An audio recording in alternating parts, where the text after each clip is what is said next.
all I can say, ladies and gentlemen, is we are in a serious funk. We are depressed, we are dejected, we are dispirited, and it's almost as if the next generation has come forward and said, well, maybe it's okay to take second place. Maybe it's okay if other countries catch us.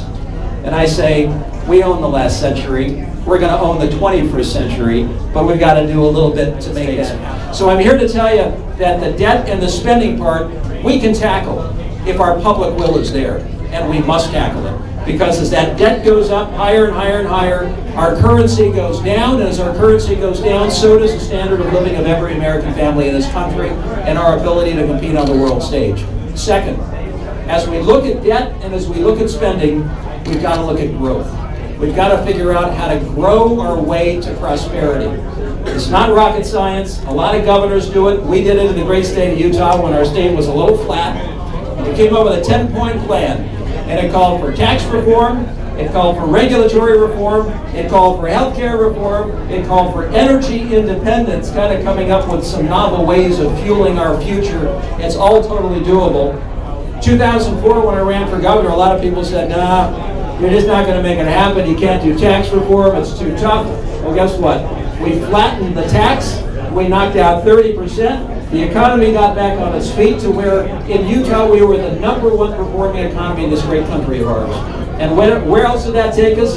It made us the best managed state in the country as well. We're very, very proud of that fact. We need a growth plan in this country. We cannot stay flat-footed, particularly with 9.1% unemployment. It's going to take tax reform, it's going to take regulatory reform, and it's going to take movement toward energy independence.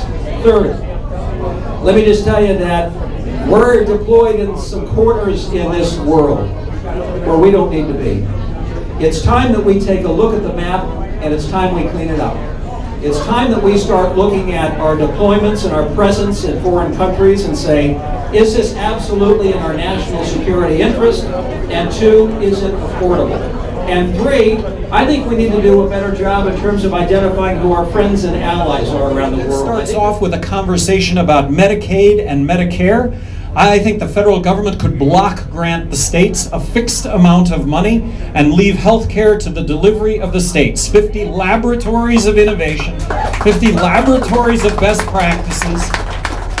And you know what? There would be best practices. There would be failure. The failure would get avoided. The best practices would get emulated. But the notion that Washington knows best, that Washington one size fits all, it doesn't fit. It's stifling, and it's got us to the point where we're not going to survive as a country unless we control this. The biggest issue that's facing this country right now is the fact that we cannot repay $14 trillion in debt when our ongoing deficit is $1.65 trillion this year, last year, the year before, years going forward. Look, we're on the verge of a financial collapse. And it's because of our deficit, it's because of our debt.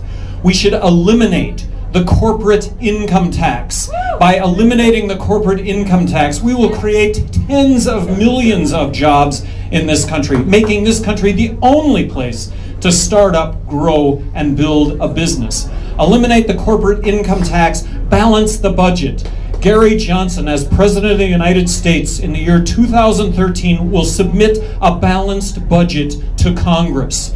And that's what needs to happen. And that means that we need to cut 43 cents out of every single dollar that we're spending. And if we don't do that, we're going to all be left with nothing. I'm for fair trade. I've been to China many times. And I'm going to tell you, they talk free, but they have more hidden tariffs on their goods than you can ever imagine. They sell all of their you-know-what in our country, taking away all of our jobs, and we can't sell anything there.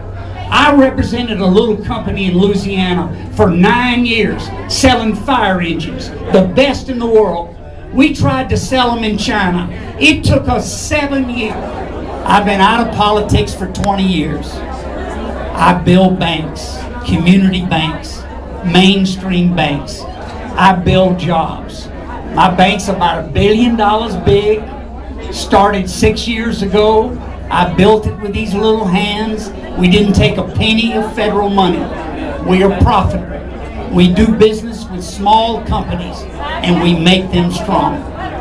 I'm the only guy running who's been a governor and a congressman. So I've seen politics at its worst. But I've also been a businessman, and I've seen life at its best.